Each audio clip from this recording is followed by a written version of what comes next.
വിസർജ്യത്തിന് suit case മുതൽ food lab വരെ വിദേശ സന്ദർശനങ്ങളിൽ പുടിന് അസാധാരണമായ സുരക്ഷ. ഇന്ത്യയിലെത്തിയ പുടിന് മോദി നൽകിയത് ഭഗവത്ഗീത. ലോകത്തിലെ ഏറ്റവും ശക്തരായ നേതാക്കളിൽ ഒരാളാണ് റഷ്യൻ പ്രസിഡന്റ് വ്ളാദിമിർ പുടിൻ. രാജ്യത്തിനകത്തും പുറത്തും വിദേശയാത്രകളിലും കനത്ത സുരക്ഷയാണ് അദ്ദേഹത്തിന് നൽകുന്നത്. പുടിന്റെ ഇന്ത്യ സന്ദർശനം ലോകം മുഴുവൻ ഉറ്റുനോക്കുമ്പോൾ റഷ്യൻ സുരക്ഷാ സേവനങ്ങളുടെ സുരക്ഷാ നടപടികളും ശ്രദ്ധ നേടുകയാണ്. ലോകത്തെ ഏറ്റവും ശക്തമായ സുരക്ഷാ ഏജൻസികളിലൊന്നായ ശ്രദ്ധ ഫെഡറൽ പ്രൊട്ടക്റ്റീവ് സർവീസിനാണ് പുടിന്റെ സുരക്ഷാ ചുമതല. അതുകൊണ്ട് തന്നെ വിദേശയാത്രകളിൽ ലോകത്തിന്റെ ശ്രദ്ധയാകർഷിക്കുന്നത് അദ്ദേഹത്തിന്റെ സുരക്ഷാ ക്രമീകരണങ്ങളിലാണ്. റഷ്യൻ പ്രസിഡന്റ് മറ്റൊരു രാജ്യം സന്ദർശിക്കുമ്പോൾ അവിടുത്തെ ബാത്റൂം ഉപയോഗിക്കാറില്ല എന്നറിയാമോ?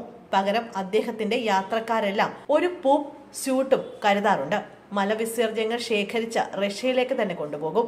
പുടിന്റെ ആരോഗ്യ വിവരങ്ങൾ ചോരാതിരിക്കാനാണ് പ്രധാനമായും ഇങ്ങനെ ചെയ്യുന്നത്. മലവിസർജനം പരിശോധിച്ചാൽ ഒരു വ്യക്തിയുടെ രോഗവിവരങ്ങൾ കണ്ടെത്താൻ സാധിക്കും. ക്യാൻസർ, പാർക്കിൻസൺസ് തുടങ്ങിയ പുടിന്റെ ആരോഗ്യത്തെക്കുറിച്ചുള്ള ഊഹാപോഹങ്ങൾ നിലനിൽക്കുന്ന സാഹചര്യത്തിൽ വിദേശ രഹസ്യാന്വേഷണ ഏജൻസികൾ അദ്ദേഹത്തിന്റെ മലവിസർജ്യം പരിശോധിച്ച് ആരോഗ്യപരമായ വിവരങ്ങൾ ചോർത്തുന്നത് തടയാനാണ് ഈ നടപടി. കൂടാതെ മോസ്കോയിൽ നിന്ന് പ്രത്യേകം കൊണ്ടുവരുന്ന ഭക്ഷണ സാധനങ്ങളും ഭക്ഷണത്തിൽ വിഷം കലർന്നിട്ടുണ്ടോ എന്ന് പരിശോധിക്കുന്ന മൊബൈൽ ഫുഡ് ലാബും ബോഡി ഡബിളുകളുമെല്ലാം പുടിന്റെ സുരക്ഷാ നടപടികളിൽ ഉൾപ്പെടുന്നുണ്ട്.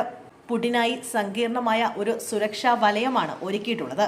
പ്രായം, ഉയരം, ശാരീരികവും മാനസികവുമായ ശേഷി, വിശ്വസ്തത, വിപുലമായ പശ്ചാത്തല പരിശോധനകൾ എന്നിവ ഉൾപ്പെടെയുള്ള കർശനമായ മാനദണ്ഡങ്ങളിലൂടെ തെരഞ്ഞെടുക്കപ്പെട്ട അതീവ പരിശീലനം ലഭിച്ച സുരക്ഷാ ഉദ്യോഗസ്ഥരുടെ ഒരു ചെറിയ സംഘമാണ് പുടിന് സംരക്ഷണം നൽകുന്നത്. അതേസമയം പ്രധാനമന്ത്രി നരേന്ദ്രമോദിയും പുടിനും തമ്മിൽ ഹൈദരാബാദ് ഹൌസിൽ ഇന്ന് കൂടിക്കാഴ്ച നടത്തി.